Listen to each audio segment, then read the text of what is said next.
Today we're going to be talking about signal transduction, and especially we're going to be focusing on reactive oxygen species and reactive nitrogen species. And the big take-home point today is that low doses of these chemicals will stimulate proliferation of cancer cells, but high doses will cause apoptosis of the cancer cells. So we mentioned before about nitric oxide synthase. It uses arginine as a substrate to make the products nitric oxide and citrulline. And elevated calcium in the cell is one of the things that activates the nitric oxide synthase.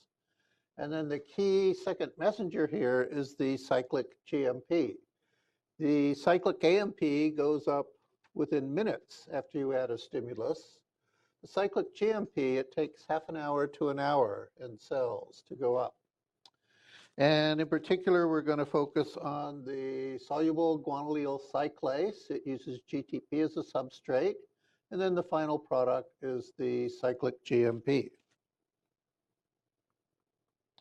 And so this is sort of a cartoon illustrating. We have the plasma membrane, and calcium enters from the extracellular side to the intracellular side of the cell. And then this in turn leads to activation of the nitric oxide synthase. When the nitric oxide goes up, then it can interact with the ions illustrated by these stars that are in the soluble guanylyl cyclase. And as you can see, it's a dimer. It's an alpha beta dimer. And then when the soluble guanylyl cyclase gets activated, the cyclic GMP goes up. And it goes up transiently. We mentioned half an hour to an hour, the cyclic AMP goes up. And then it's degraded by the phosphodiesterase. And so this is a transient signal then. And in the cells, there's a receptor for the atrial natriuretic peptide. And again, this is a dimer, but this is a receptor, G protein coupled receptor that binds the ANP with high affinity. And then when it binds, it activates a kinase. And in turn, it has a guanylyl cyclase component. So the ANP then can increase the cyclic AMP. And the ANP, it's a potent vasodilator. So it's especially used to prevent damage to the heart. And so the ANP receptor, it's fairly big, a little over 1,000 amino acids. And on the outside, we have about 450 amino acids binding the ANP. It crosses the membrane. And then there's a kinase component that can phosphorylate various proteins, and then a guanylyl cyclase component that can elevate the cyclic GMP. So the ANP receptor, it's bound to the membrane. In contrast, the guanylyl cyclase is soluble. It's in the cytosol of the cell. It has about 700 amino acids, and the guanylate cyclase component is about 130 amino acids. So the cyclic AMP then, it can go up through the soluble guanylyl cyclase. And we see here that the iron then can interact with the nitric oxide. And then this is what stimulates the enzymatic activity. So the guanylyl cyclase, there's a heme binding component in it, and that's where the iron is in the heme. There's a dimerization component. And then at the C terminal, there's a catalytic component. And when the iron is nitrosylated by nitric oxide, the enzymatic catalysis is increased about 300-fold. And when the cyclic GMP is elevated, there's 4 key protein targets, one of which is cyclic GMP-dependent protein kinase, PKG. And this causes serine-threonine phosphorylation of proteins, ultimately leading to vasodilation. We have a protein kinase G2, which phosphorylates the cystic fibrosis transmembrane conductance regulator. Then there's also a cyclic nucleotide gated channel, which translates visual signals to nerve impulses. And then the final target is the phosphodiesterase.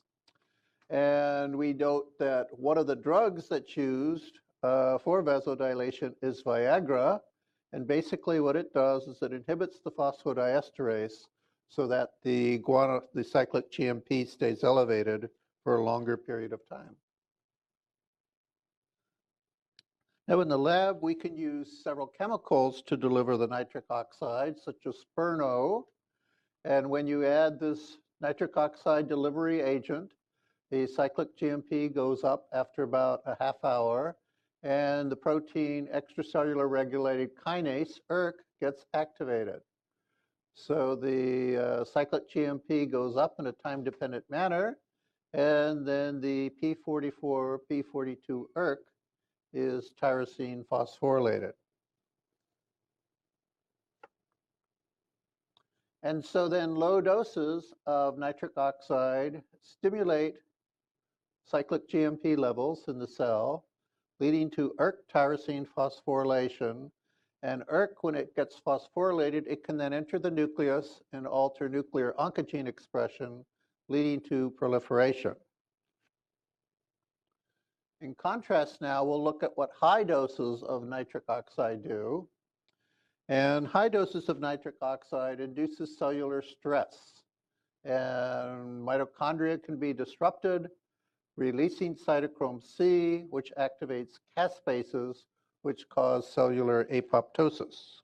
But more so in cancer cells than just normal cells? I think this would happen in every cell. That's why you have to be very careful about the way in which you deliver your nitric oxide. So if you were just to give it intravenously, it would go all over the body and create havoc. So Spurno then, it causes phosphorylation of P53. We mentioned this last week. And phosphorylated P53 results in less G1 to S transitions in the cell cycle. And as a result, the S phase is where we have proliferation, duplication of the genetic material. And when we impair this G1 to S transition, then the cells can undergo apoptosis. And a goal is always you want to kill the cancer cells and leave the normal cells alone. So two nitric oxide donors that are often used, you find in the literature a lot, is the S-nitroso-N-acetylpenicillamine, abbreviated SNAP, and the sodium nitroprusside, abbreviated SNP, and this causes apoptosis. My particular specialty is lung cancer, so we'll see a lot of data today about lung cancer cells. And so in lung cancer, when you add SNAP, the proliferation is decreased in a dose-dependent manner. And the reason is with time, these cells will undergo apoptosis. But we see when we add more SNAP, we get more essentially nitric oxide being delivered to the cells. And in turn, it's metabolized then to nitrite.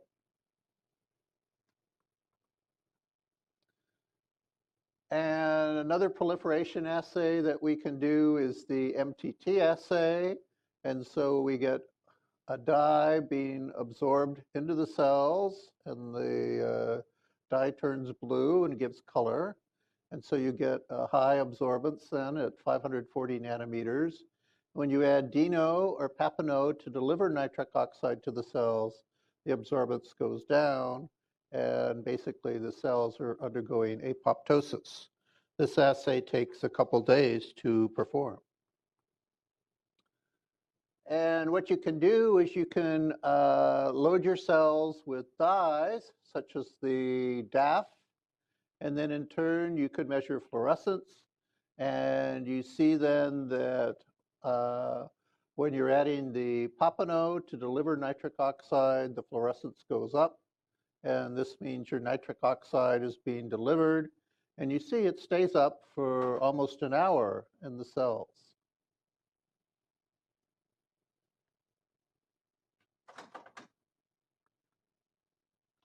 And another growth assay that we can do is called the clonogenic assay. This assay takes weeks. And when we add increasing amounts of Papaneau, the number of colonies is impaired.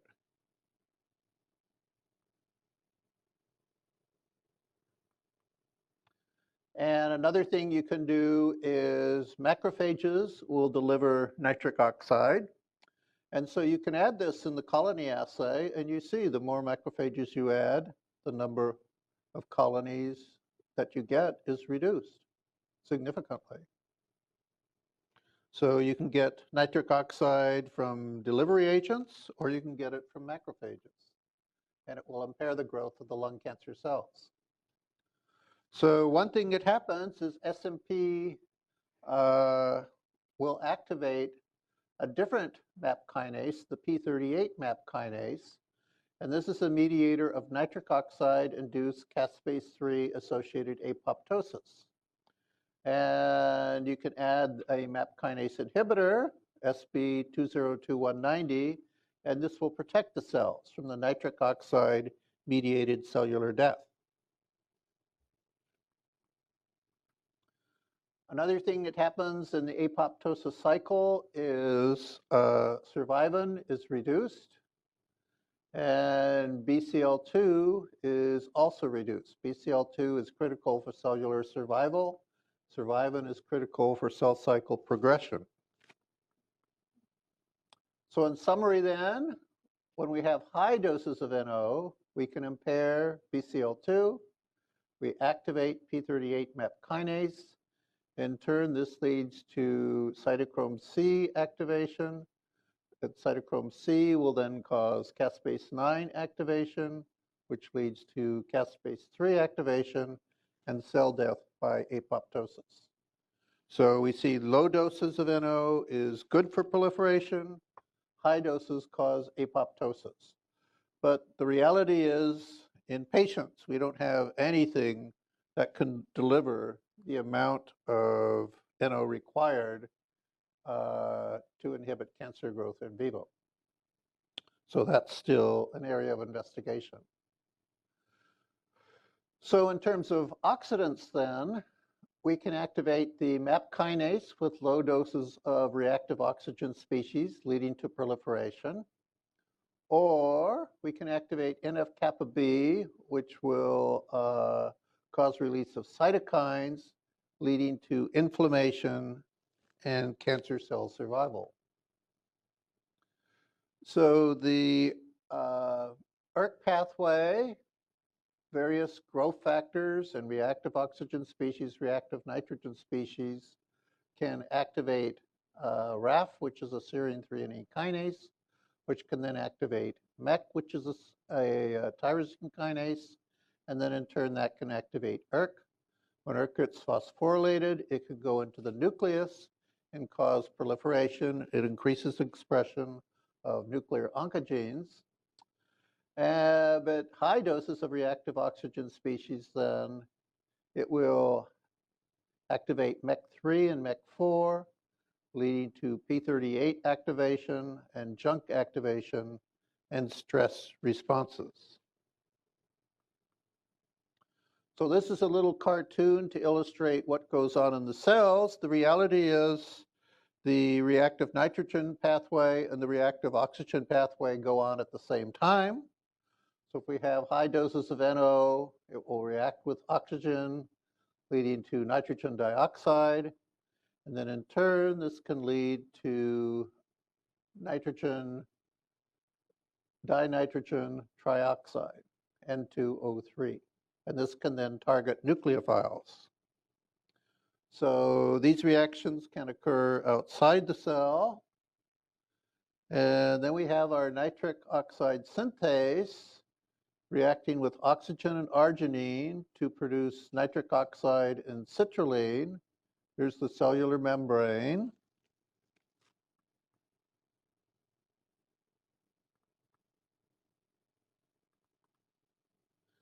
And then this is going to produce more NO when we get the nitric oxide synthase going. And the NO will cross the membrane and go into the intracellular component.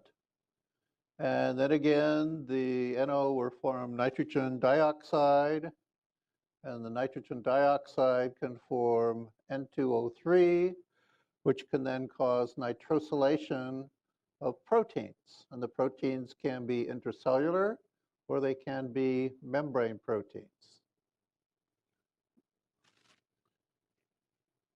So these reactions all occur very rapidly within a minute. And then numerous cellular proteins are nitrosylated, such as RAS. RAS is a P21 monomeric GTPase. It gets nitrosylated at a cysteine, resulting in activation of the MAP kinase cycle. And then in terms of caspase-3, it can get nitrosylated. And to cause apoptosis, it then has to be denitrosylated. So both the nitrosylation and the denitrosylation are important. And here we're looking at the effects of hydrogen peroxide on cytosolic free calcium and nitric oxide synthase activity. And so when we add hydrogen peroxide, we see that the nitric oxide activity increases. And also what increases is intracellular calcium. And a control for calcium is ionomycin. We see ionomycin, it dramatically elevates the calcium, but it also increases the nitric oxide synthase. And this is a complicated slide that we're going to spend a little bit of time on. And this gets along with how do cells sense and transduce a cytoplasmic oxidative event. So we know that NO synthase activation leads to nitric oxide, which can form metal nitrosyl complexes, such as guanylate cyclase. And then cytochrome C oxidase also gets nitrosylated. And another thing that gets nitrosylated is protein tyrosine phosphatases. We'll talk about these shortly. And caspase can also get nitrosylated, as do zinc proteins and the ATM. And then reactive nitrogen species can cause tyrosine nitration of NF-kappa B, BCL, and KEAP, NRF2. So basically, we have a signal then, and the signal, it's often stimulated by an increase in cytosolic calcium. And then the calcium can lead to depolarization of the cells, sending a signal. And so with nitric oxide synthase activation, the NO, it can affect heme binding proteins, such as the guanylyl cyclase has a heme, as does the cytochrome C oxidase. Then we can get nitrosylation of the protein tyrosine phosphatases, the caspases, zinc proteins, and the ATM BRCA1. And then the nitric oxide can react with superoxide to form peroxynitrite. And then this results in tyrosine phosphorylation of various proteins, NF-kappa B, BCLX, P53, and the KEAP1 NRF2. So when we start an event, such as increasing nitric oxide, a whole cascade of reactions can occur in the cell.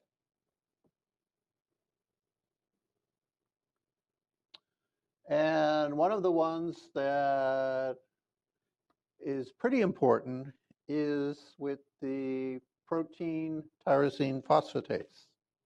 So we'll be discussing soon about the EGF receptor and how it can tyrosine phosphorylate various proteins. In cancer cells, the EGF receptor is very important in regulation of the growth.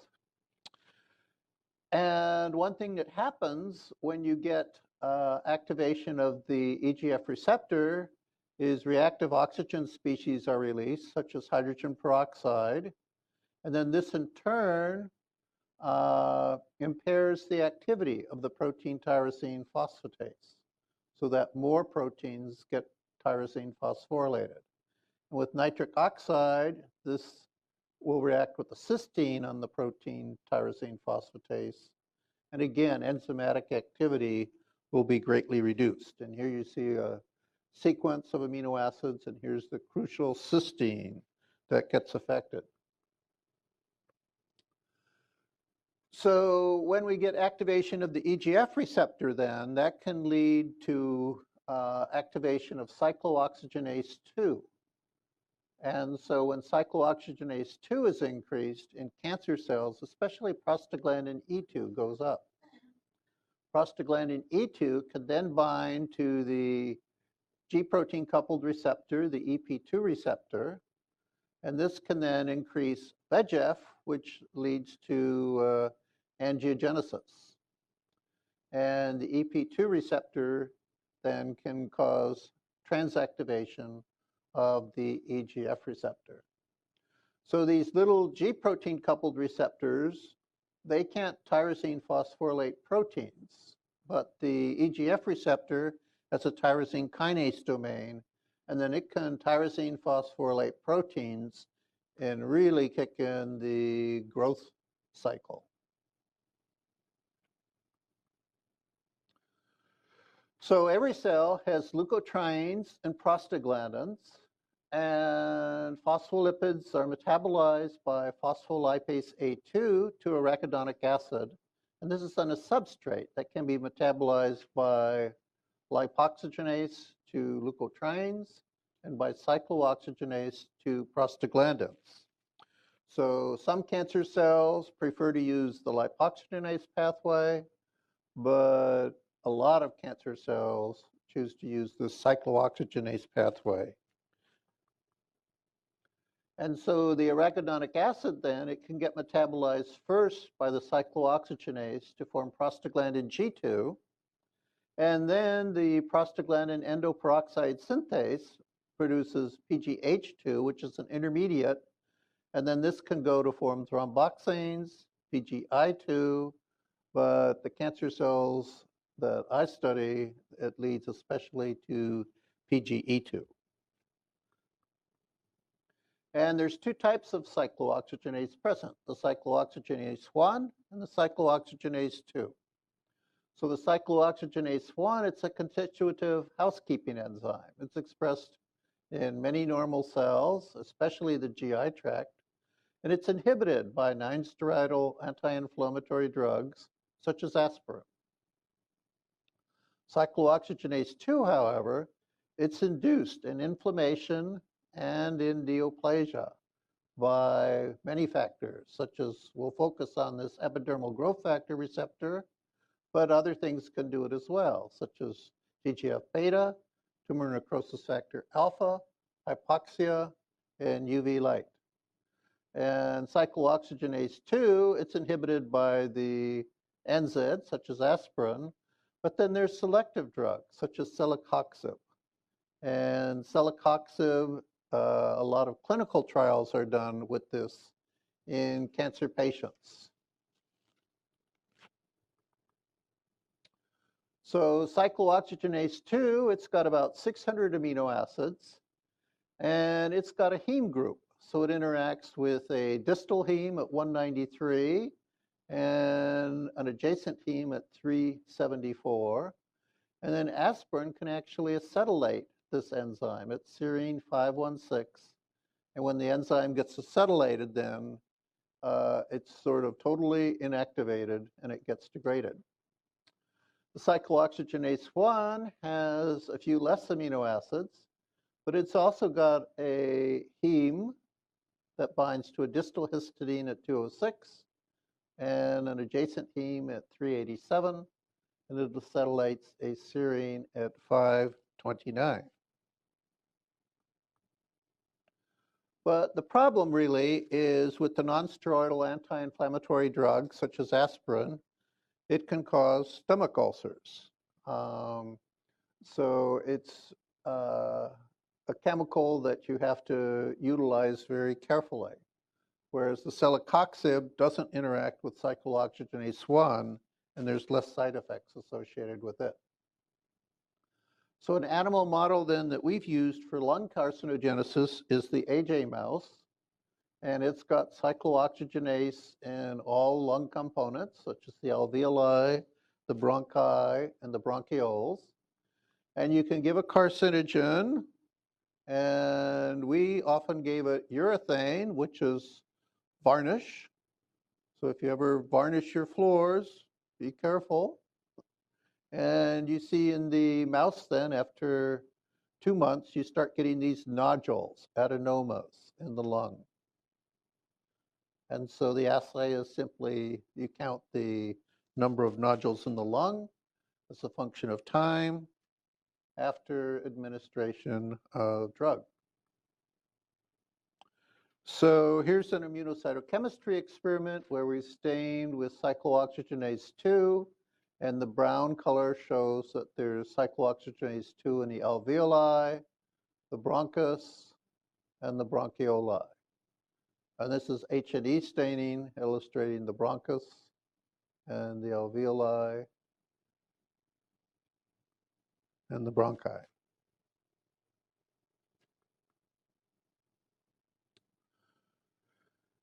So I was surprised when I first came to NIH. Someone said, well, you should try looking at these nonsteroidal anti-inflammatory drugs in the lung. And lo and behold, indomethacin, it's sort of like a strong aspirin. It slowed the tumor growth. This is in the AJ mouse then, the number of tumor nodules was reduced. And we actually wrote up an abstract for this for the AACR meeting in 1996, and I was astounded. I had to do a press release on nonsteroidal anti-inflammatory drugs in non-small cell lung cancer. These have shown to be very effective in colon cancer, but in lung cancer, they're not quite as good. And this press interview, I recall there were lots of people there. And one of the reporters said, well, does this mean that if you take aspirin every day, you could smoke cigarettes? And I said, no, that's not a good idea, because it's not going to stop the cancer from coming. But if you don't smoke, then you won't get the cancer, so you don't have to worry about it. And then the reporters asked me, they said, doctor, do you take aspirin every day? And I just sort of laughed and I said, no, I'm allergic to it. I can't take it.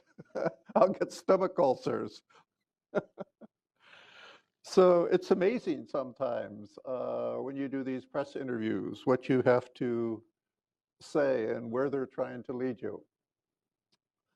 But as I mentioned then, in colon cancer, these drugs are much more effective, and they found in an animal model, oral celecoxib, the COX-2 inhibitor, reduced angiogenesis and PGE2 levels by almost 80%.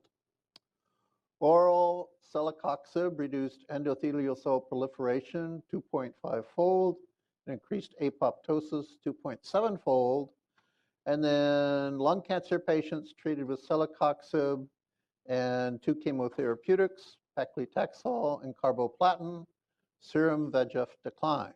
And VEGF is key for angiogenesis.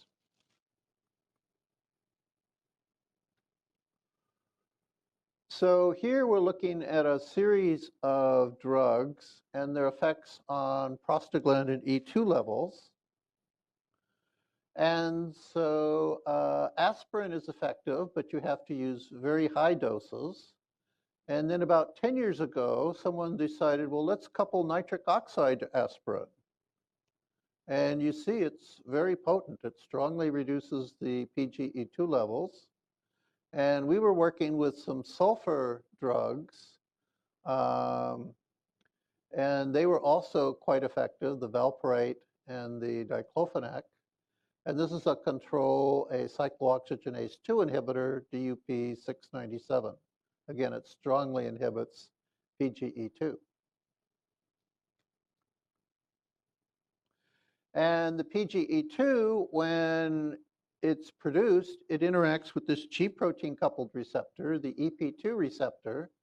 And this has about 360 amino acids. And what it does is when it's activated by the PGE2, it elevates the cyclic AMP. So the cyclic AMP goes up within minutes. And we looked at the mRNA for the EP2 receptor, and it was present in many of our lung cancer cell lines. And then in terms of binding, the PGE2 bound with pretty good affinity, about 0.04 micromolar.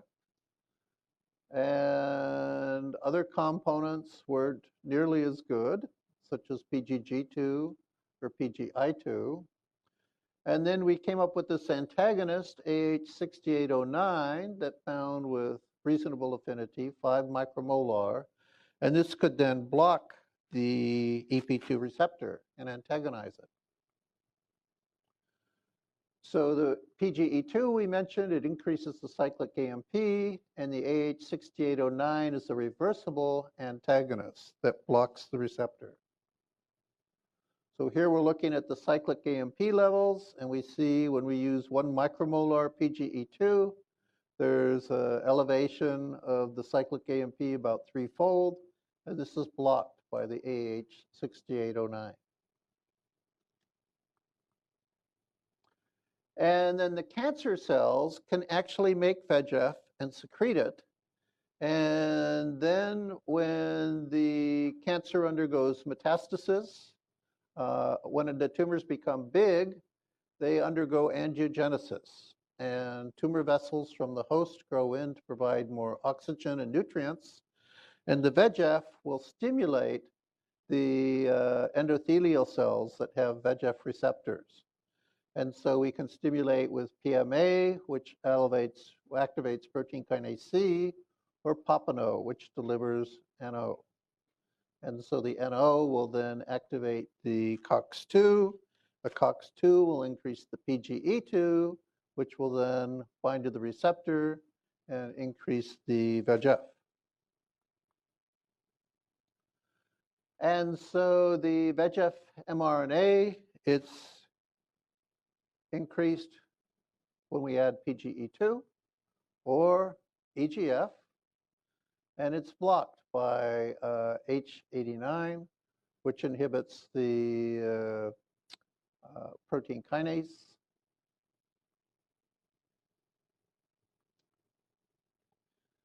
And so here, again, we're looking at these mice that get colon cancer. And if we do a knockout mice, getting rid of all the COX2, the VEGF protein is reduced by 94%. And in non-small cell lung cancer patients, COX2 mRNA expression is associated with VEGF mRNA, increased microvessel density, and decreased patient survival and early relapse.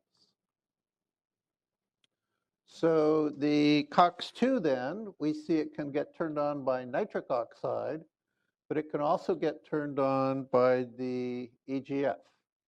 And so here we have a dose response curve, or when we add EGF, we see the COX2 mRNA readily increasing. And this is a monoclonal antibody that blocks the receptor, and the COX2 increase caused by EGF is reduced. So the epidermal growth factor receptor, like a lot of tyrosine kinase receptors, it's a large protein, a little over 1,000 amino acids. And we have an extracellular domain of about 500 amino acids. This binds the EGF. And then the tyrosine kinase activity is turned on, and it leads to tyrosine phosphorylation of proteins. Cancer cells can use other growth factors as well, such as the IGF-1 receptor, to stimulate their growth. And then here we see the VEGF receptor, which is present on the endothelial cells. It's got a tyrosine kinase that can be activated, causing tyrosine phosphorylation of various proteins as well. So the tyrosine kinase receptors then are key to stimulating proliferation in the cancer cells. And so the EGF receptor, we see it's 1186 amino acids, 621 amino acid extracellular domain, 23 amino acid transmembrane domain. It crosses the membrane just once, whereas the G protein coupled receptors like EP2 cross the membrane 7 times. Then there's a 542 amino acid intercellular domain that contains tyrosine kinase activity. And what happens is this lysine at 721 binds ATP, takes the phosphate, and transfers it to various tyrosine amino acids. So various proteins get tyrosine phosphorylated, such as PI3 kinase, phospholipase C gamma. And then when the EGF receptor is done tyrosine phosphorylating other things, will tyrosine phosphorylate itself. So the EGF receptor, it forms a dimer when it binds EGF. And then in turn, we can tyrosine phosphorylate the PI3 kinase. And this will activate a survival cycle whereby AKT gets phosphorylated. BCL2 is then expressed, leading to cellular survival.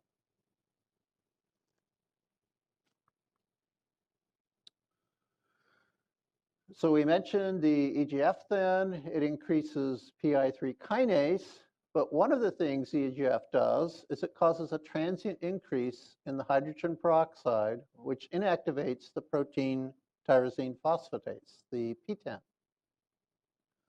So when PIP3 is produced, the AKT is activated, and addition of EGF causes hydrogen peroxide production. It's a transient production, and then this causes a reversible oxidation of the PTEN. And the disulfide then can be reversed by the chemical thioredoxin. So the EGF receptor then, when it's activated, it causes reactive oxygen species to be released. And we see here that the EGF receptor, it's normally tyrosine phosphorylated by various entities. In cancer cells, they often make transforming growth factor alpha.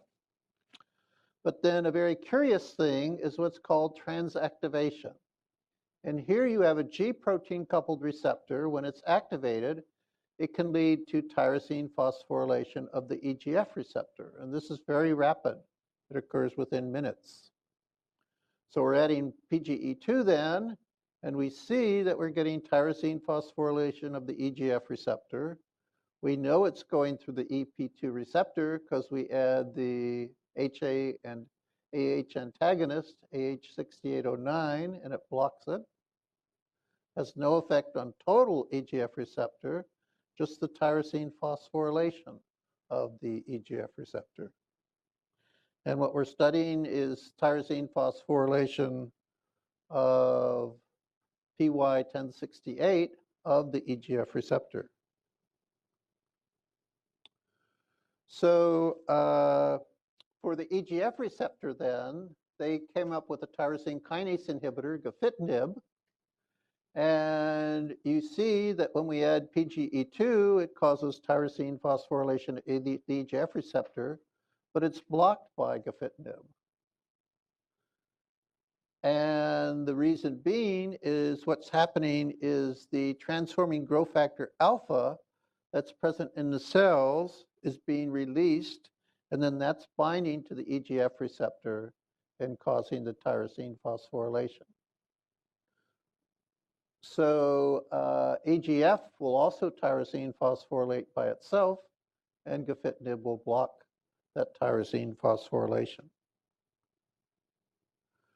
So gefitinib then, it's being used to treat patients, but it doesn't work in all of the patients. It turns out in lung cancer, about 15% of the patients have mutated EGF receptor.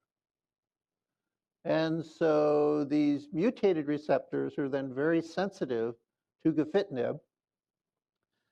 And even though it's only 15% of the patients, 160,000 die each year from lung cancer.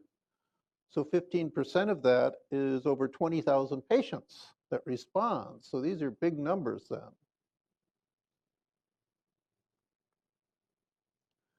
So this sort of shows a schematic of what's going on in the cells. And we mentioned before, it's not just reactive nitrogen species, it's not just reactive oxygen species. All of these things are going on in the cell at the same time. And so the EGF receptor, we know, can stimulate COX-2 expression, so can nitric oxide. When COX-2 expression is increased, you get more PGE2, and that can bind to the EP2 receptor. So what can happen then is this receptor, it can activate a protein called SRC, and then matrix metalloprotease, causing release of TGF-alpha from the cancer cells, which then stimulate the EGF receptor. And this is very rapid. This whole thing occurs in a minute. But when the EP2 receptor is activated, cyclic AMP can go up, activating protein kinase A, causing phosphorylation of Krebs, leading to increased VEGF expression. This isn't so rapid. This takes several hours to occur. But this cycle right here is very rapid. So we have all of these things going on in the cell then, but the time is different. Here we're talking about minutes. Here we're talking about hours. So going back to these NSAIDs then, we studied these sulfur valproate and sulfur diclofenac. We found were very good. The sulfur sulindac wasn't as good, and this is a xenograft study in nude mice. So in cancer, you use these nude mice, and they don't have fur. That's why they look nude. But the key thing about them is they don't have an immune system. So then you can put in these human tumor cells, and human cancer cells, and tumors will then form, and they'll grow exponentially. And so if we inject these drugs then into the animals, the sulfur valproate, the sulfur sulindac, the tumor growth is dramatically slowed. So then what you can do is you can measure the tumor volume in the animal, because the tumors are just under the surface of the skin. And so you see the volume in millimeters cubed is almost 2,000. And if you give enough valproate, the tumor volume is reduced 80%. This is a control that the drug is dissolved in, no effect. And the valproate is much more effective than the sulindac. And what you always try to show when you do these animal studies is that you're not causing toxicity, so the animal weight should be the same. So this is what's done preclinically on drugs. And we have the capacity at NCI then, is if these drugs look good in animal models, we can actually develop them and apply for investigational new drugs with the FDA and test them in phase 1 clinical trials and building 10 for to make sure they're not toxic. And then a phase 2 clinical trial, you're looking for effectiveness. And if something is then effective, you can go to phase 3 clinical trials. But what happens is NCI sells the license to a big pharmaceutical firm, and then the pharmaceutical firm does the phase 3 clinical trials at about a dozen different institutions all over the US and sometimes in different parts of the world. So at NCI, we've developed about 30% of the drugs that are used to treat cancer patients. So here we're looking at the NSAIDs that we were testing. And so the sulfur valproate, it seems to be a cytostatic agent. but the nitric oxide aspirin is cytotoxic, and we're getting apoptosis of a lot of the cells. But the NO aspirin, while it's more potent, in the end, it caused toxicity to normal cells as well, and so it failed clinical trials in patients. So another thing that can happen with these NSAIDs is what's called epithelial to mesenchymal transitions. So cancer cells, initially you have the primary tumors, such as the lung, but then it can undergo metastasis through the blood vessels and the lymphatic system to other organs, and lung cancer goes to the liver, lymph nodes, bone, and brain. And these epithelial mesenchymal transitions then are facilitated as the cancer progresses. And so one thing we found is, how were these NSAIDs inhibiting proliferation? Well, we found they were impairing these epithelial to mesenchymal transitions. So when we added the sulfavalproate, we saw that E-cadherin went up, and also we found that fomentin went down, as did the cyclooxygenase 2. So these cadherins then, they're cell surface glycoproteins that play a major role in epithelial cell adhesion. And in cancer, epithelial cells are sensitive to drugs such as chemotherapeutics, mesenchymal cells are not. So when you lose E-cadherin, then you change the phenotype from epithelial to mesenchymal. And mesenchymal phenotype, the cancer cells can undergo apoptosis. So here we see the E-cadherin, and it's in the membrane, and it's interacting with itself, and it's holding the cells together so that they form an epithelial shape. And the E-cadherin, it interacts with beta-catenin and F-actin to maintain the epithelial shape. In the mesenchymal shape, the cells are more rounded. So here we see a dose-response curve of this drug, the S-valproate. E-cadherin's going up, fomentin's going down, SEB3 is also going down. So this is indicative of impairing epithelial to mesenchymal transitions. So here we see that it's a function of PGE2 as well. And if the E-cadherin goes down when it's activated by ZEB1, then we go from the epithelial phenotype to the mesenchymal phenotype. We mentioned the epithelial has great structural composition. The mesenchymal phenotype, the cells are rounded, so they can migrate.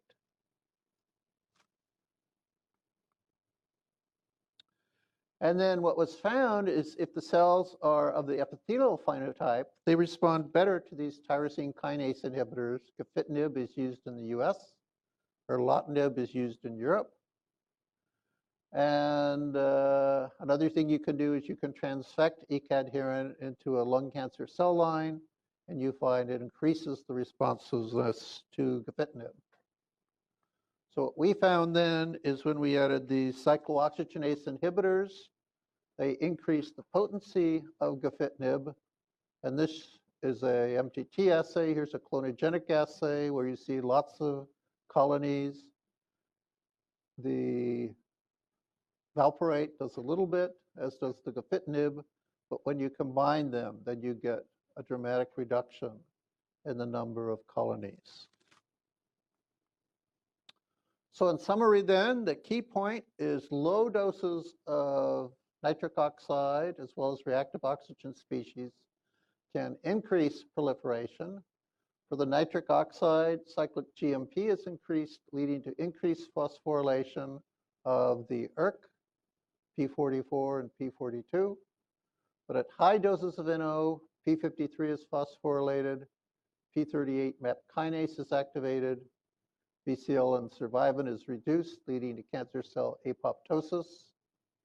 At low doses of NO, COX-2 is activated, leading to increased PGE2, activation of EP2 receptors, and PGE2 will also increase VEGF expression, and the PGE2 can cause transactivation of the EGF receptor, leading to increased proliferation.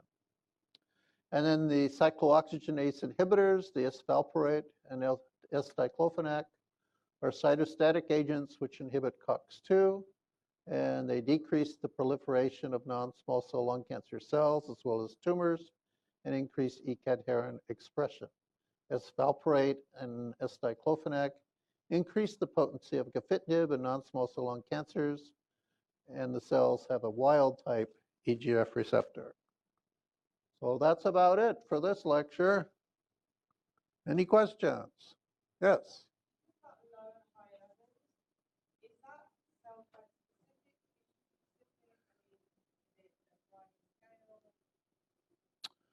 Right. So,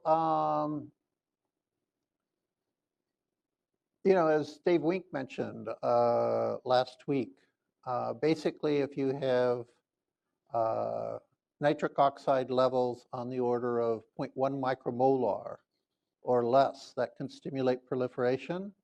But if you have nitric oxide levels on the order of 0.7 to 1 micromolar, that will actually inhibit proliferation and cause apoptosis. So especially it impairs with the electron transport chain, the high doses. And so the cells don't have energy, and cancer cells need lots of energy because they're programmed to do one thing, and that's grow. So they need lots of energy. And if they don't have it, they'll die. They'll just undergo apoptosis. So that's their weakness, is they're programmed to do one thing. But the key to cancer cells is they're mutating all the time. And so in patients, they often find that one therapy is effective, and then a year later, the tumor regrows. And it's because the tumor is mutated into something else. So with cancer, you're always trying to hit a moving target. And that's the thing. The clinicians, they find a great drug and they think the patient is cured of cancer, but they're always worried that it can mutate and come back in a different form. And usually the further mutations, the cancer is even worse, and then it'll respond less to the drugs. Yes? How big is the nitric oxide? If you use 1% of the nitric oxide and try to produce it somewhere, is it stable? Repeat the question. How stable is nitric oxide if you use 2%? It's more stable, but as you saw, they did the nitric oxide aspirin, and it certainly was more effective at killing cells, but the problem is there was too much toxicity, and it killed normal cells as well. So that's always the trick with the cancer drugs, and that's why we do the clinical studies. You're looking first to make certain it's not toxic, and then secondly, you're looking at efficacy. Will it stop the cancer growth? And so with the clinician, there's always this balance of therapeutics versus toxicity, and you want to maximize therapeutics and minimize toxicity. And at the clinical center now, there's a big redoing of the organization because basically there was sort of too much toxicity going on. And so now they're redoing Building 10 and all the clinical trials to get back on track and maximize the therapeutics and minimize the toxicity. So you're always under a lot of pressure with all these new drugs that the pharmaceutical companies develop, and they want us to test them, and they want their drug to ultimately be approved by the FDA so that it can be used in patients, and they'll make big money. But we have to sort of evaluate the therapy versus the toxicity and make certain that the drugs aren't going to harm our patients too much. Okay, we'll move on then. Dave Roberts is here.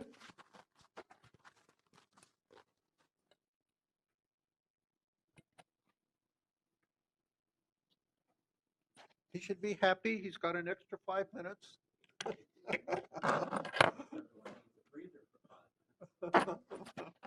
Oh, it'll take a little while to set you up. That wasn't very long. No, he's very efficient. That's why we like to use this building.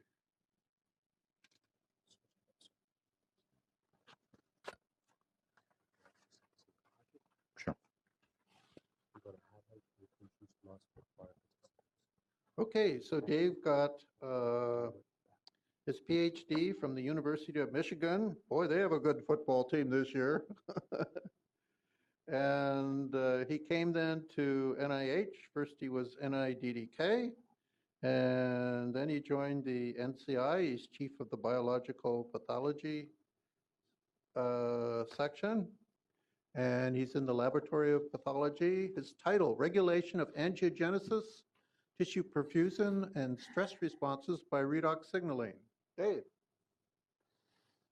Okay, thanks, Terry. Everyone can hear me? So fortunately, Terry went through a lot of the pathways that are also involved in angiogenesis. So maybe in addition to starting a few minutes early, I can get you out early because we don't have to spend that much time on some of the signaling pathways. So what I want to convey to you today is the idea that angiogenesis exists in a much broader physiological context. And Terry and I are both interested from the perspective of cancer, but in pharmacologically trying to target angiogenesis, and for cancer, you want to inhibit angiogenesis to limit the nutrients and oxygen that are provided to tumors. But so far, one of the disappointments of angiogenesis inhibitors is that they have side effects. And what I'd like to show you is how redox signaling can explain some of these side effects. And so I've broadened the topic from just angiogenesis to angiogenesis, tissue perfusion, and stress responses, because understanding how agents intended to block one are actually altering these other physiological pathways, I think is important to understand both the physiology and the pharmacology. So I'll begin by introducing some of the angiogenic factors and angiogenesis inhibitors, how each of these interacts with redox signaling, then go a little more in depth into the first identified physiological angiogenesis inhibitor, thrombospondin 1, discussing how it affects redox signaling and how we can therapeutically target this angiogenesis inhibitor to control angiogenic responses. And then, as I mentioned, take you outside of the angiogenesis box to understand how both endogenous and therapeutic angiogenesis inhibitors may have other effects on physiology that are relevant to their use. And finally, extending to stress as an endpoint, which can also be controlled through this thrombospondin pathway. So just some terminology. Terry mentioned angiogenesis, which in adults is important for existing blood vessels to grow into a tumor or into wound beds in order to regain perfusion during wound repair. But developmentally, you have to first generate a vascular plexus. And this process early in development is known as vasculogenesis. I don't think this works very well, so we'll go with a pointer. This is the de novo formation of a vascular plexus in early embryo, day 6 to day 8 in the mouse. There's no circulation. You just have a mass of cells. And the primitive mesenchyme differentiates to form the first endothelial cells, which can form blood vessels. So this is the vasculogenesis step. Those then have to polarize because when the heart starts beating, it's going to directionally move blood through this plexus. And so it has to polarize into arteries and veins and arterioles. That's the arteriogenesis step. And then once a plexus is formed, then it's possible to have angiogenesis. So later in development, And in the adult, for wound repair and for cancer, angiogenesis is important. And because the vascular system is pressurized in higher animals and the endothelial cells in the vessel walls are somewhat leaky, you have diffusion, essentially an ultrafiltrate of plasma that leaks out of the vessels.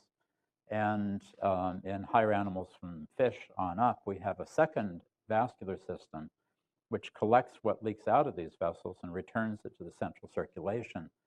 And this is the lymphatic system. And so the formation of that tree is a second independent process known as lymphangiogenesis. These processes are controlled by a series of growth factors. Terry mentioned VEGF. VEGF is the first member of the VEGF family, VEGF-A, also known as VEGF-A. It and other members of the VEGF family combine to VEGF receptor 1 and 2. These are both tyrosine kinase receptors. But VEGF-C and D also bind to another set of receptors that are important for lymphangiogenesis. And the focus for cancer drugs has been on VEGF, as you'll see. But there also are other factors, for example, FGF2, that are important for angiogenesis. And it turns out that this VEGF signaling through these receptors is necessary for forming blood vessels, but not sufficient. To stabilize the blood vessel, you need secondary signaling through other receptors, including through the angiopoietins, which bind to the Ti receptors. So in blood vessels, you have a combination of signaling through VEGF, some other receptors that act like VEGF through VEGF receptors, and these angiopoietins that mediate stabilization of vessels. And then the lymphatics respond to VEGF-C and D, as I mentioned, but they use a different VEGF receptor 3.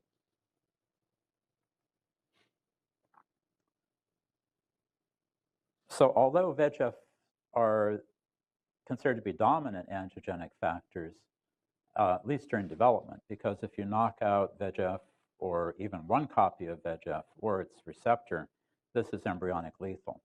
So this is clearly a necessary pathway for embryonic angiogenesis and development. But in cancer, there often is upregulation of other angiogenic factors, which can ultimately bypass the role of VEGF. And that will turn out to be a problem for inhibiting.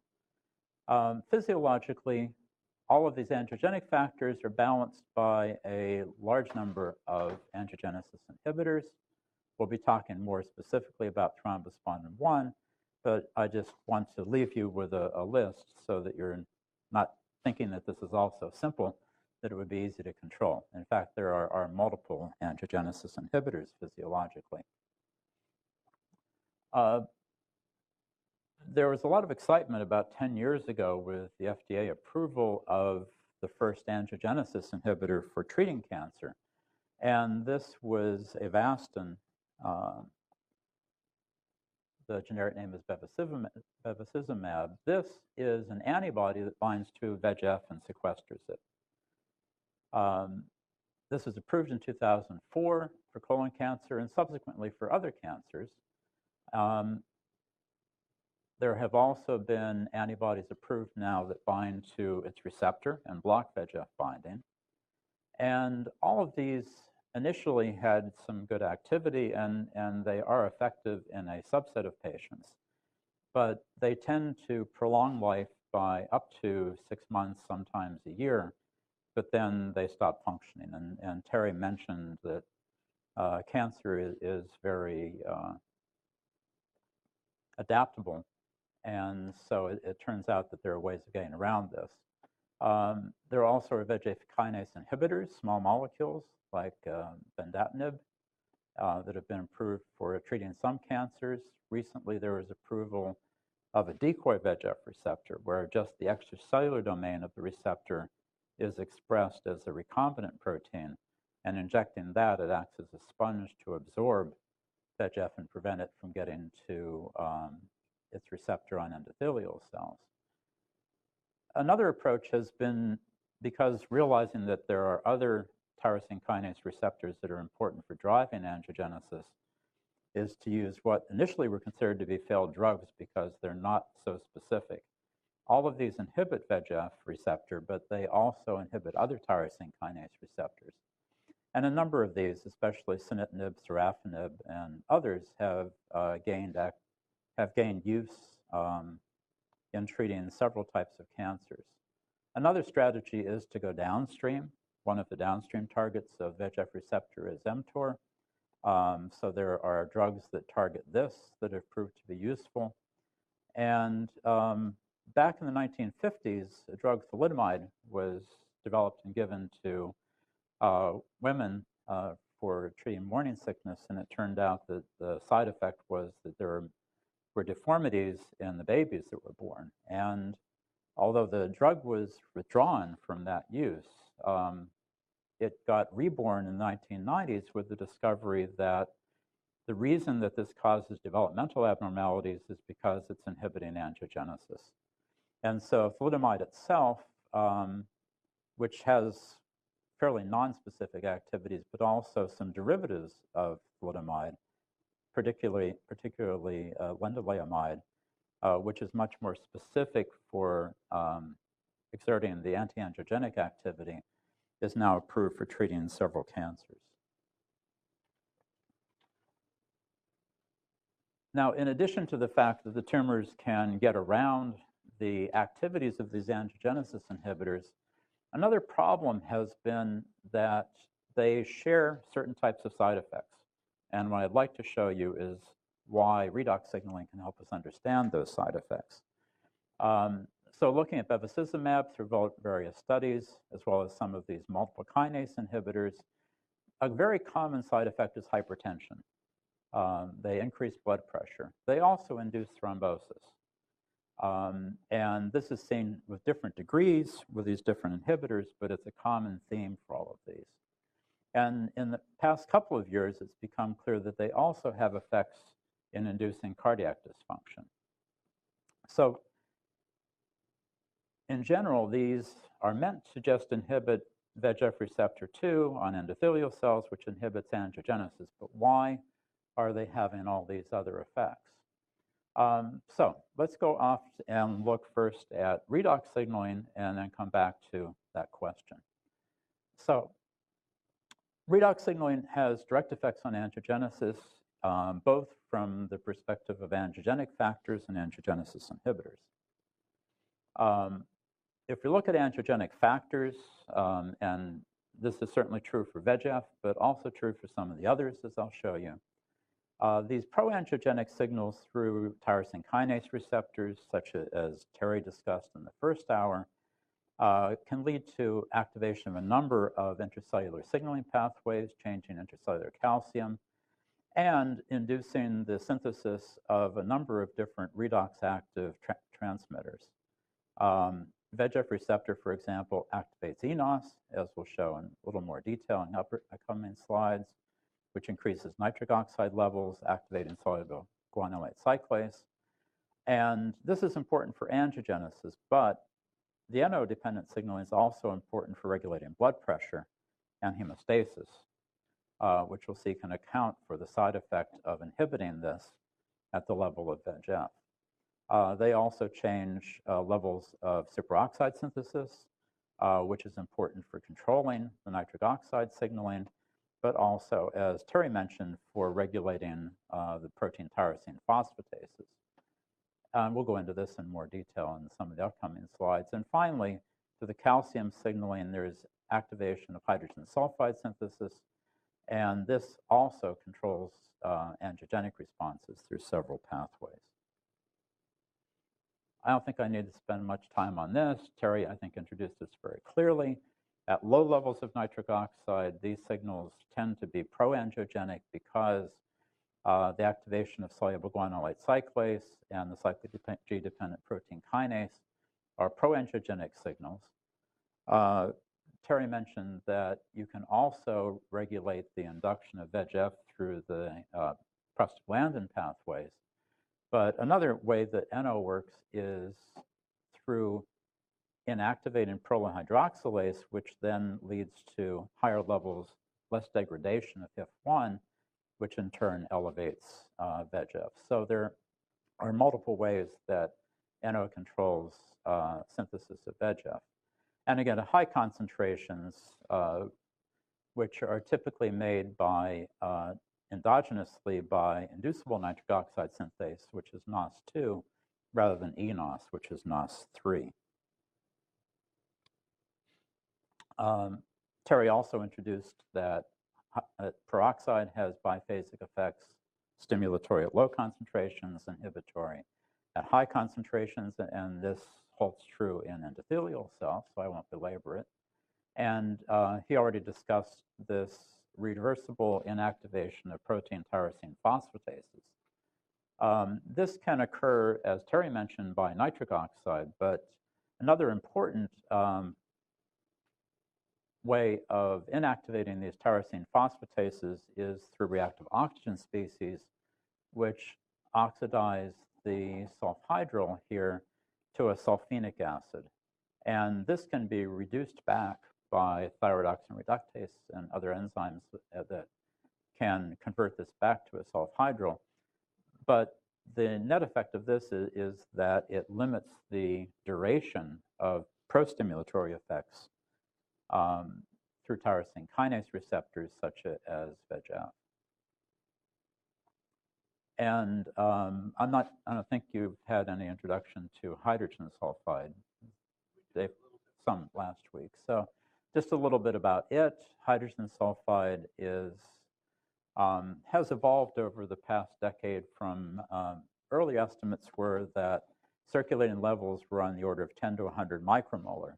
That turned out to be an artifact of the methods used, and now circulating levels in plasma are recognized to be on the order of 1 micromolar.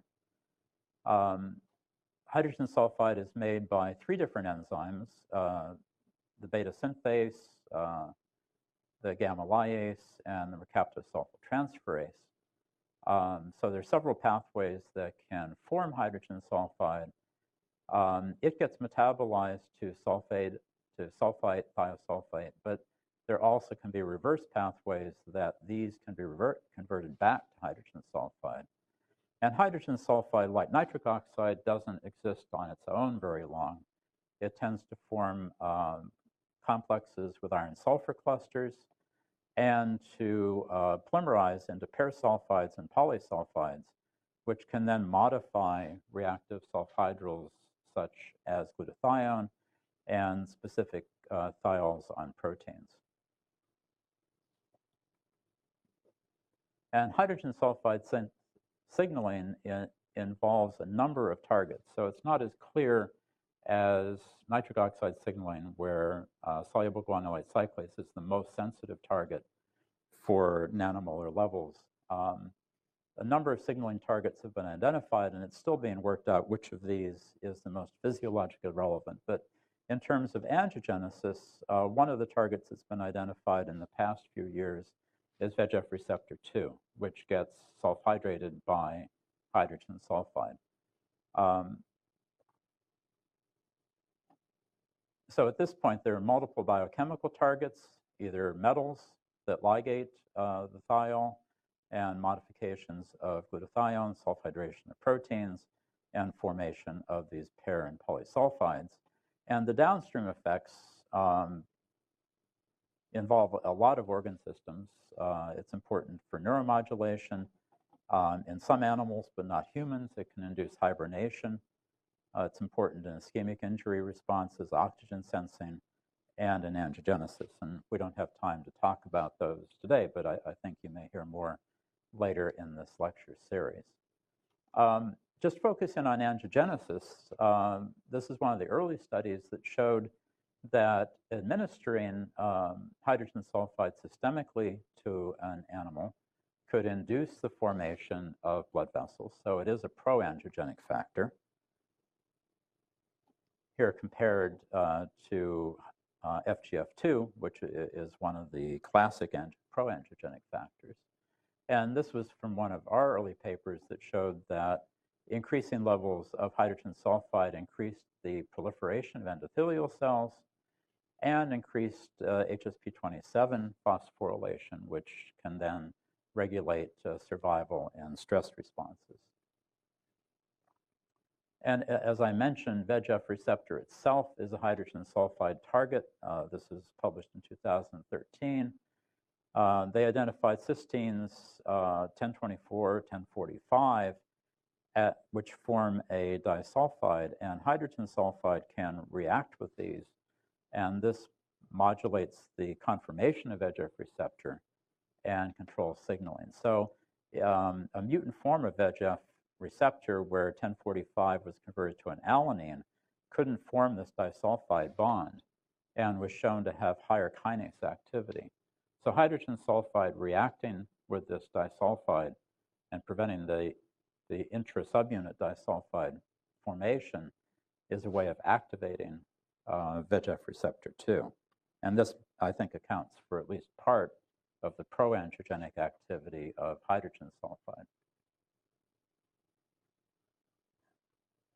So in terms of tumor growth, this is an interesting study from 2014 that showed that cancer cells can be pro-angiogenic through production of hydrogen sulfide. They showed that exposure to these cancer cells, HCT116s, had a pro-angiogenic activity, caused migration of endothelial cells. And AOAA is aminooxoacetic acid, which is an inhibitor of cystathionine beta synthase. So this inhibits an important pathway in these cells for forming hydrogen sulfide. And they showed that this pro-angiogenic activity of the cells could be blocked by inhibiting the synthesis of hydrogen sulfide through that enzyme. We published a few years back that T cells, which are also infiltrating into tumors, when they become activated through the T cell receptor, we found that this induced the mRNA and protein levels of these synthetic enzymes for hydrogen sulfide, and that this hydrogen sulfide was then released by the T cells. So in tumors, there probably are multiple sources of hydrogen sulfide that can drive tumor angiogenesis responses. So looking more specifically at the VEGF receptor and VEGF, as I've shown you pathways that nitric oxide and other reactive oxygen species can control the synthesis of VEGF, and VEGF in turn induces the synthesis of nitric oxide. So there's a positive feedback pathway here. I've mentioned HIF, and I don't think I need to belabor that anymore. But I want to put this in the context of a big picture of what VEGF and VEGF receptor 2 are doing in proangiogenic signaling. So VEGF binds to its receptor. This receptor recruits a number of adapter proteins. It recruits an adapter that brings SRC in. SRC is important for migration and permeability, but it's also a tyrosine kinase. And that tyrosine kinase activity of SRC phosphorylates eNOS on tyrosine 83, which regulates its activity. It also phosphorylates HSP90, which is a chaperone protein that is also important for eNOS activity. And this phosphorylation of tyrosine 300 is also stimulatory. VEGF receptor through PI3 kinase induces other kinases which are able to phosphorylate AKT at threonine 308. AKT then is a kinase which in turn phosphorylates eNOS at serine 1177, which is an important activating site. VEGF receptor 2 also through PLC gamma, and the AMP kinase can also phosphorylate this site. So we're seeing that there's redundant pathways that are activating eNOS downstream of VEGF receptor 2. And finally, PLC gamma regulates levels of cytoplasmic calcium. Calcium binds to calmodulin, and calmodulin binds, when it has calcium, then binds to eNOS and is further involved in its activation. So it looks like every way possible VEGF through VEGF receptor 2 is turning on eNOS activity. eNOS then synthesizes nitric oxide, which activates soluble guanylate cyclase, and this has activities as Terry discussed earlier. NO can also come from an exogenous source. It could be macrophages associated with cancer or other cells. And so NO can be produced in endothelial cells. It can also diffuse in from other cells that are producing it externally, crosses the membrane, and can directly activate soluble guanylate cyclase. So we've looked in some detail at how NO signaling and H2S signaling are involved in VEGF, but although we don't have time to go into this in great detail, the take-home message is that many of these proangiogenic factors also are able to activate the nitric oxide and some of them probably the hydrogen sulfide pathways. But what I want to focus on next is how angiogenesis inhibitors also interact with the same redox signaling pathways, and in fact are antagonists of the activating pathways that we just discussed. So we'll be focusing on thrombosponin 1, but at least some of the other angiogenesis inhibitors have similar activities. So what is thrombosponin 1? This is a secreted protein. It's a very large secreted protein. Here you can see it by rotary EM, shadowing EM. It's a fairly extended protein, weighs about 500,000. And it's released by cells in response to normal physiological responses. It's also turned on by growth factors. And so levels of thrombosponin normally circulate in plasma at about 100 to 200 picomolar. And as we'll see, these are important for physiological functions of thrombosponin 1. During injury, it gets released, like activation of platelets, can elevate levels about 10-fold in serum. But in conditions of acute and chronic inflammation, levels can also go much higher. Conversely, in cancer, levels of thrombosponin tend to decrease, and so tumor cells tend to shut down thrombosponin production. So what does this mean in terms of angiogenic signaling and specifically in the context of redox? Well, early studies had shown that thrombosponin was an inhibitor of endothelial cell proliferation, migration, and angiogenic responses. But in these early studies, it generally required fairly high concentrations, higher than physiological concentrations, to inhibit this signaling. But we published in 2005 that in the presence of NO donors or substrates such as arginine, which are used to make physiological nitric oxide, this shifted to the left from being a 10 nanomolar inhibition to being a 10 picomolar inhibition. So in the presence of physiological levels of nitric oxide, thrombosponin became a much more potent angiogenesis inhibitor. And conversely, work from the Wink Lab in our collaboration with us showed that nitric oxide is also a regulator of thrombosponin expression. So just as there was a feedback regulation for VEGF, there's also feedback regulation of thrombosponin expression. So what does this mean in terms of the redundant activation of NO that I showed for VEGF? Well, one thing that thrombosponin does through binding to its receptor CD47 is inhibit the ability of nitric oxide to activate soluble guanylate cyclase. So this blocks physiological activation and also pharmacological activation of guanylate cyclase by exogenous NO donors, such as Terry mentioned, or drugs that are designed to activate soluble guanylate cyclase. We subsequently showed that this signaling also inhibited the ability of cyclic GMP to activate the cyclic G-dependent protein kinase. Furthermore, CD47 through our work and work from a group in Arizona was shown to regulate calcium levels.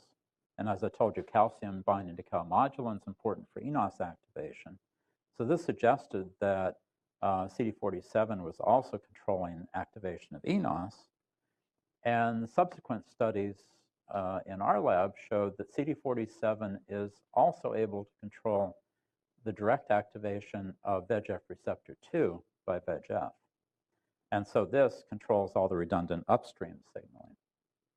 And mechanistically, we showed that in a resting cell, if we immunoprecipitate CD47, it brings down VEGF receptor 2 with it. And by FRET, we showed that these are very intimately interacting with each other. In the presence of VEGF, this complex stays intact and the receptor gets phosphorylated. But if thrombospondin binds first, it dissociates CD47 from this complex, and then VEGF fails to phosphorylate the receptor. So this is another way that thrombospondin controls the activation of pathways that are going to be, in turn, activating nitric oxide signaling.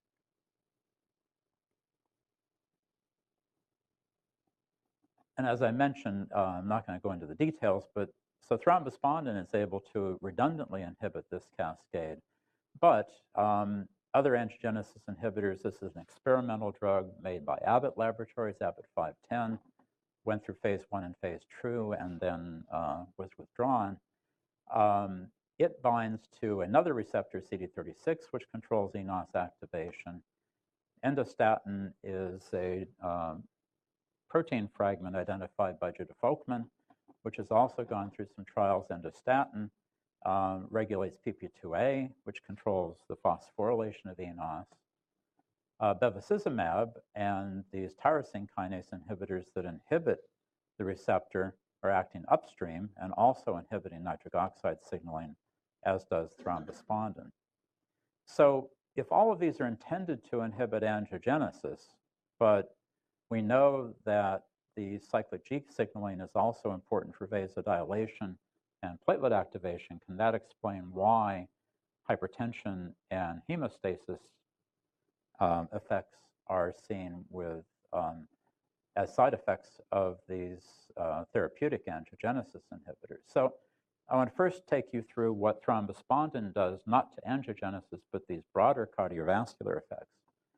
So remember I told you that thrombospondin levels can be modulated from their physiological level by a variety of pathological conditions, either to be higher or to be lower. And I've told you that at physiological levels of thrombospondin, we see tonic regulation of nitric oxide signaling.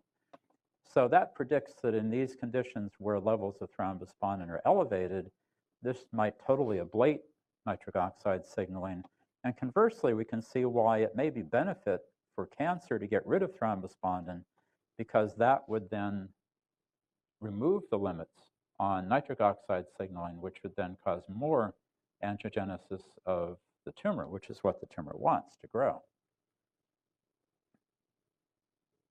And just very briefly, it turns out that this signaling through CD47 also controls hydrogen sulfide signaling. We published a few years ago that this signaling through CD47, in addition to controlling the MEK-ERK pathway, also limits the induction of the cystathionine beta synthase and gamma lyase involved in hydrogen sulfide synthesis. So what does thrombospondin do to vascular physiology under injury conditions? I told you thrombospondin is induced in response to injury. So one type of injury here, this is an ischemic injury known as the McFarland skin flap.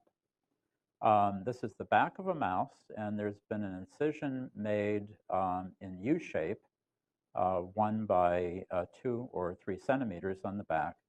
The skin flap is lifted up, and mice, if you've worked with them, have very loose skin. So unlike humans, where the perfusion is mostly coming from penetrators that come up from the underlying muscle, in a mouse, it's in this bag of loose skin, except around its head. And so the perfusion of blood into the skin is mostly lateral, coming up from the side. So making these incisions destroys the blood vessels that are supplying blood flow to this flap. And if you look several days later, we see in a wild-type mouse the distal regions of this flap have become necrotic. And if we look at perfusion, as I'll show you in a minute, they've lost blood perfusion. But interestingly, in the thrombospondin 1 null mouse, we saw that these flaps maintain viability. So even though we've cut the blood supply, they seem to be able to adapt to that. Another model was to ligate the femoral artery. As you can see by laser Doppler, it was done on this leg. And so this foot is perfused. This one has lost its blood perfusion. This is immediately after surgery in the wild type or in mice that lack CD47, the thrombospondin receptor. And by 7 days later, it's not much better in the wild type mouse, but the CD47 null mouse has regained perfusion. So these are two injury models that show how well mice can handle an ischemic response. And if you lose either thrombospondin or CD47, they do better. An extreme form of ischemia is skin grafting, where you remove tissue and just plop it down onto a wound bed in the recipient, and somehow that has to survive long enough to get perfused. And skin grafting can be successful if it's done well, but full-thickness skin grafts in these mice, which again, they're loose skinned, always fail. The tissue dies. But in the null mice, lacking either thrombospondin or its receptor, we saw that they survive. So is this just angiogenesis? Well, angiogenesis, going back to Terry's theme of time, this is a process that happens on the scale of hours to days. Forming new blood vessels doesn't happen very quickly. Hemostasis happens very fast. Vasodilation and changes in blood flow in existing vasculature also happens on a scale of seconds to minutes, and changes in vascular permeability. So there's this spectrum of fast to very slow responses. And it turns out that all of these depend on nitric oxide. So here we looked at an acute blood flow response in our mice. So we've taken either a wild type or a thrombospondin null mouse, and we performed a dynamic MRI imaging. This is BOLD MRI, which is blood oxygen level dependent MRI. And so this is just one cross section. The mouse is anesthetized, lying on a table, and this is a section where you have its right leg, its left leg, and the tail. And so the gray is a T1 image, and the colors are indicators of this BOLD signal, which is telling you how much oxygen is flowing through, what the oxygen levels are in the tissues. So you start at baseline with these mice, and then we administered in their tail vein a small injection of a rapid nitric oxide donating drug. And in a wild-type mouse, you see that within 5 minutes after receiving this drug, that the BOLD signal goes up, so there's an increase in blood flow through that tissue. But in the thrombospondin null, we saw that that increase was doubled. So that tells us that this tissue, this is healthy tissue now, which has physiological levels of thrombospondin versus lacking thrombospondin, is inhibiting this NO signaling by about 50%. So in the absence of injury, the level of thrombospondin that's normally in your blood vessels is limiting how much nitric oxide can vasodilate. Extending this to the flap model that I showed you in the previous slide, here we did laser Doppler to look at blood flow. And instead of waiting to several days when the tissue is going to be dead, we looked immediately after the surgery. And so the imaging was done here 5 minutes and 60 minutes after the excision. You can sort of see here where the surgery was done. And what we see quantified here on the right is that in a wild-type mouse, as you expect, there's a very rapid fall in perfusion in this injured flap. But in the thrombospondin null, also very rapidly within minutes, we see that this curve diverges from the wild type. So this can't be angiogenesis, which happens over a scale of days. Within minutes, we see that there's already an advantage of being thrombospondin null. Same thing is true of being CD47 null. But what happens in a cancer? Well, tumors also are trying to maximize their flow. And an interesting observation that was made a number of years ago was termed the Steele effect, that this is true in animal models and also in patients, that if you look at responses to challenge with nitric oxide. So I showed you in normal healthy tissue that transient exposure to nitric oxide increased blood flow.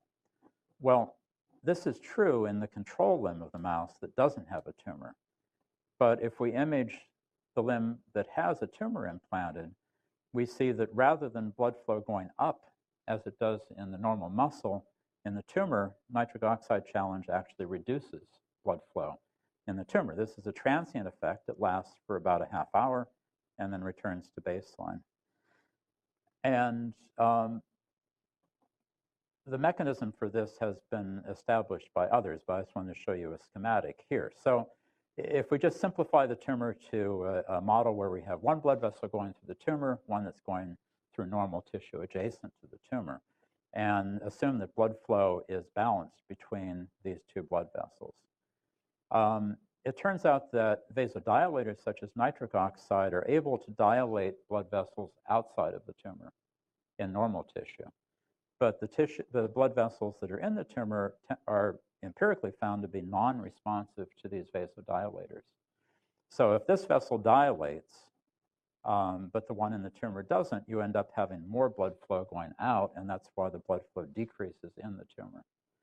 Conversely, if you treat with a vasoconstrictor such as epinephrine, this is going to preferentially constrict the blood vessels that are outside of the tumor, which then passively directs more flow into the tumor. And that's the explanation for the Steele effect.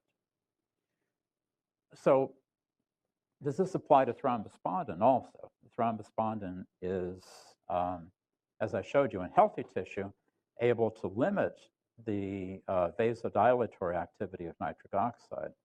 But when we did this experiment with the BOLD MRI method, looking at the tumor tissue, we saw that whether the tumor is in a wild type versus a null mouse, this difference goes away.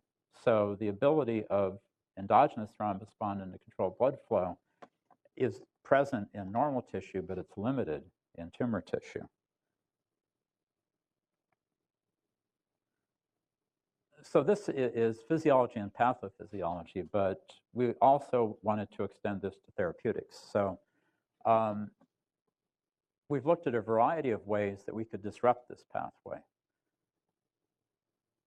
We've used thrombospondin blocking antibodies, antisense, to suppress the expression of CD47, blocking antibodies that prevent CD47 binding, and small molecules. And the significance of this is that we would want to inhibit this signaling cascade, thrombospondin, through this receptor, and increase nitric oxide signaling in cases such as I showed you modeled in the ischemic injuries, where you want to improve tissue survival, for example, after reconstructive surgery, maintain blood flow, and stimulate vascular remodeling after an ischemic injury, and also with diseases of aging, such as diabetes, that lead to progressive chronic ischemia, to be able to limit that. And it turns out that in diabetes, hyperglycemia induces thrombospondin expression. So one of the causes for chronic ischemia in diabetics is the accumulating thrombospondin, which shuts down nitric oxide, especially in the lower extremities. Conversely, if you're a cancer researcher, you want to inhibit tumor angiogenesis. So we would like drugs that can increase this inhibitory signal to decrease nitric oxide signaling, and also for bleeding and acute injuries such as shock, where you want to accelerate platelet aggregation. Other companies have thought about this also, and just in the past year, there have been launch of 5 clinical trials And the approach that's been taken so far has used either a humanized anti-CD47 antibody. One was made at Stanford and licensed to 47 Inc., and another by Celgene Corporation. Both of these are currently in phase 1 human trials. And Trillium Therapeutics in Canada took another approach. CD47 also binds to a counter receptor known as SIRP-alpha. So they used this as a decoy receptor, made a soluble recombinant form of that, and that's also in phase 1 trials. And there are also a number of other antibodies and antisense and also small molecules that are currently in development. So how could these be used? Well, I'm going to show you an example with antisense that we've done in our lab, but I think this will apply to some of these antibodies and other therapeutics as well. We showed that in wild-type mice and also in pigs, we could protect the skin flap injury from becoming necrotic by suppressing expression of CD47. We can protect the loss of resistance to ischemic injuries with aging and cardiovascular disease in ApoE mice fed a high-fat diet. This also extends to reperfusion injuries and recently some papers looking at kidney transplantation. So I just wanted to show you a little bit of data here from young versus old mice. And as I mentioned, in young mice, you have low levels of thrombospondin, high levels of cyclic GMP. And this is then on the y-axis quantifying the percent survival of an ischemic flap, as I showed in the pictures. And as I mentioned, about 50% of the flap survives in an untreated animal. Giving an NO donor, this is isosorbide dinitrate, which was an FDA-approved nitric oxide donor, significantly improves flap survival, but not completely. Conversely, inhibiting nitric oxide synthase with LNAME, which you can feed in water to the mice, significantly worsened the survival of these flaps. But treating them with a CD47 morpholino gave the best response. So suppressing this inhibitory pathway really takes the brakes off and allows the flaps to survive well, almost as well as they do in a null animal. So these are young mice. We allowed the mice to age, and you see with age that the control levels go down. So older mice, as older people, are less able to repair ischemic injuries, and their tissue is more sensitive to death from that. The isosorbide dinitrate, an NO donor, now doesn't have a significant improvement on flap survival. So these tissues have become resistant to giving them exogenous nitric oxide levels. Conversely, if you give LNAME, things that, as you expect, get worse. But remarkably, the suppression of CD47 works almost as well as it does in a young animal. So this suggests that a large part of the decrease in responsiveness to ischemic stress with age can be explained by this accumulation of nitric oxide, which then lowers their nitric oxide cyclic GMP signaling. But because I'm in the Cancer Institute and have to keep employed there, we're interested in other stresses besides ischemic injuries, which are mostly interested of the surgeons. So we looked at the ability of these animals to resist injuries caused by ionizing radiation. Doses of radiation that you deliver to tumors are limited by how much damage the normal tissue that surrounds the tumor can sustain. And so it's well known that at levels sufficient to kill a cancer, the patient loses their hair, they have alopecia, wet desquamation, you get ulceration of the skin. This is a typical response to a therapeutic level of radiation sufficient to kill a tumor.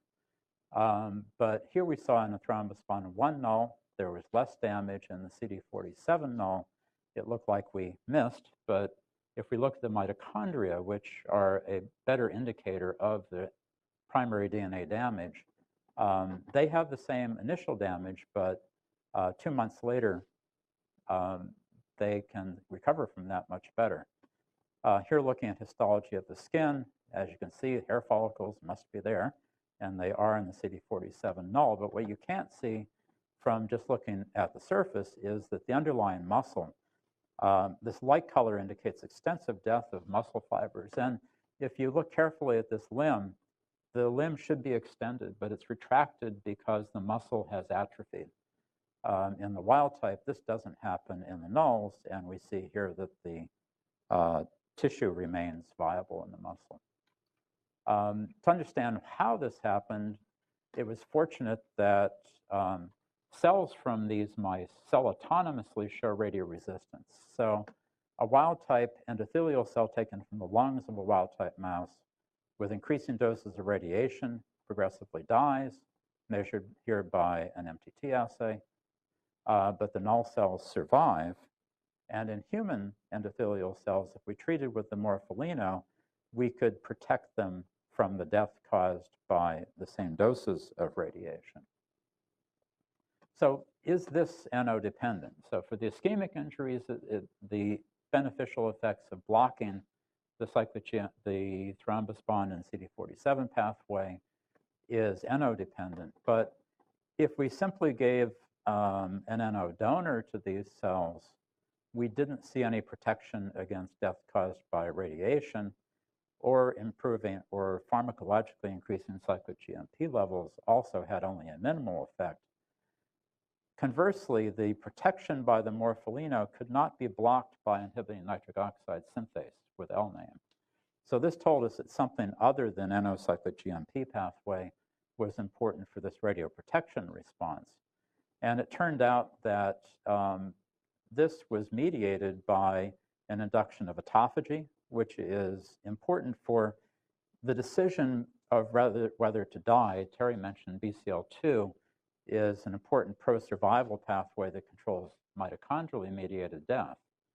But BCL2 binds to Beclin-1, and Beclin-1 is the gatekeeper for the autophagy pathway. And we found that the CD47 signaling controlled Beclin-1, HEG5, 7, and P62, which are downstream mediators of autophagy. And if we blocked these with siRNA, we removed the protective effect of blocking CD47. More recently, we've looked more broadly at metabolic responses, and it turns out that this protective autophagy response has broad effects on redox signaling of cells under stress. So one of the pathways that's important for controlling redox reactive oxygen species is the glutathione pathway. Glutathione reacts with products of ROS stress to yield S-lactoyl glutathione, which is then detoxified. And if we looked at S-lactoyl glutathione levels in a wild-type cell after radiation, we see that the normal levels fall down to baseline very quickly. But in the CD47 deficient cells, they're maintained and actually tend to increase. So the ability of the cells to detoxify reactive oxygen species is controlled by CD47. Levels of glutathione itself also tend to fall, both the reduced and oxidized form, but this is maintained if you take away CD47, and a number of metabolites that are important for de novo synthesis of glutathione also are falling in the wild type, but not in the null cells. So this results in a very broad protective effect of blocking CD47 on the ability of cells to respond to ROS stress.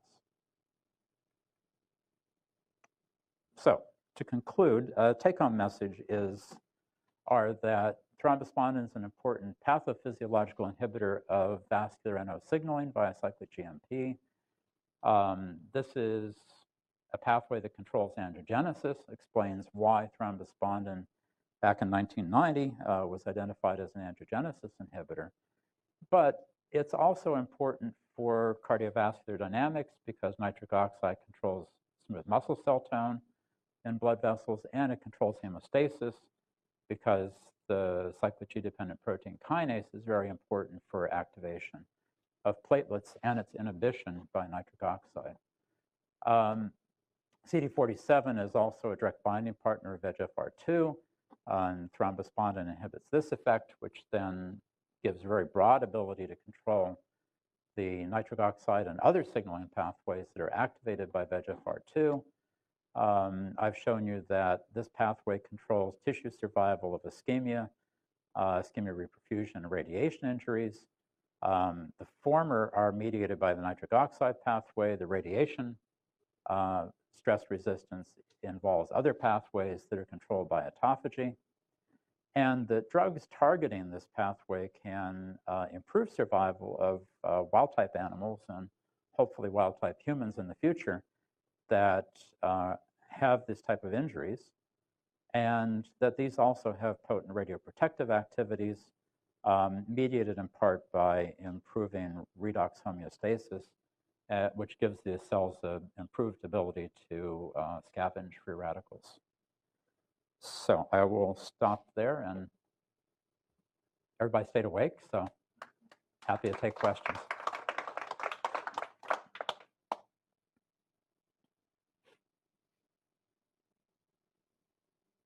Yes.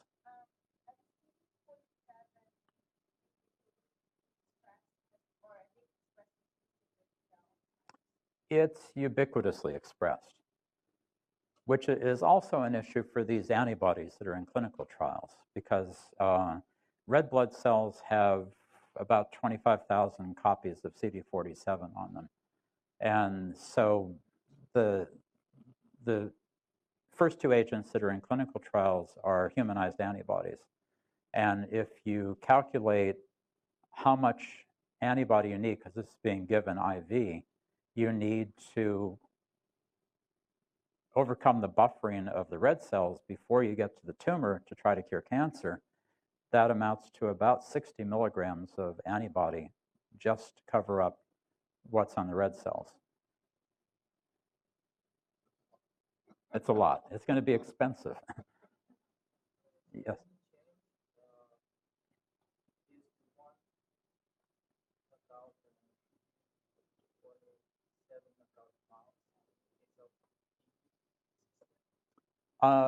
Yes.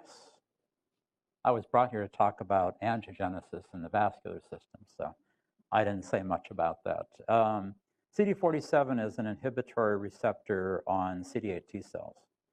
And so what I didn't show you, I showed you if you irradiate normal tissue, that blocking this pathway was radioprotective. And radiation oncologists want radioprotectants, but the only one that's approved by the FDA is amifostine. And the problem with amifostine is that it doesn't know the difference between healthy tissue and tumor tissue. And so efforts using amifostine as a radioprotectant haven't improved the survival of cancer patients, presumably because it's, as you protect normal tissue, you're also protecting the tumor, so you don't come out ahead. We were surprised when we looked at tumor-bearing mice with radiation that if we block CD47 in combination with radiation, a lot of the tumors go away. And that was initially surprising, because if we irradiated the tumor cells outside of the mouse, there was no difference in their response to radiation, whether or not we block CD47 in the tumor cell. So this was something happening in the microenvironment, and it turned out that required CD8 T cells. And we then published other work that I didn't have time to talk about today that showed that the direct killing of tumor cells, antigen-dependent killing by CD8 T cells, is enhanced if you block CD47. So this is really a twofer, that we protect normal tissue, but we further sensitize the tumor. That'll do it, Dave. Okay, thank you.